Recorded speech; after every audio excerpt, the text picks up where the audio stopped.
Hi guys, I am Rishikesh Gokhale. I am currently working in Tata Consultancy Services, which you all might be knowing by the name TCS. So I am here to tell you some good things about the placement cell at my college. So the placement cell here does a tremendous job to help students get placed in their dream companies. They put a lot of efforts to bring various multinational companies to our campuses. So let me tell you about my story. So when I completed my sixth semester, I was quite excited that I am going to face the interviews for the first time in my life. But since it was my first time, I was a bit nervous too.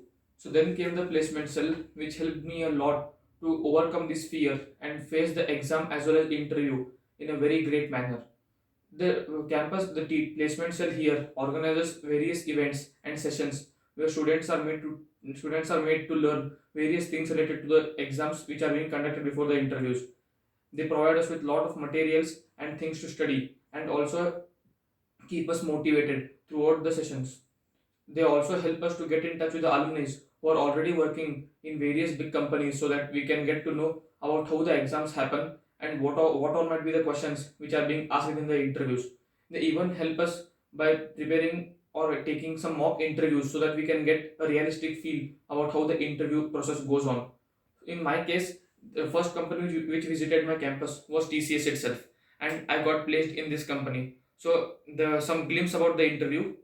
After finishing the examination, I got an interview call, and they took me two rounds of interviews, technical and HR. In technical, they asked some questions related to your background or engineering field. In my case, it was electronics and communication, and also some general questions here and there. And in the HR round, they ask general questions like a bond and are you ready to relocate and all. So the be confident and face the interviews in good manner, and always believe in the placement cell. They work a lot for students to get placed in the dream companies. So make best use of the placement cell, and all the best to all of you guys.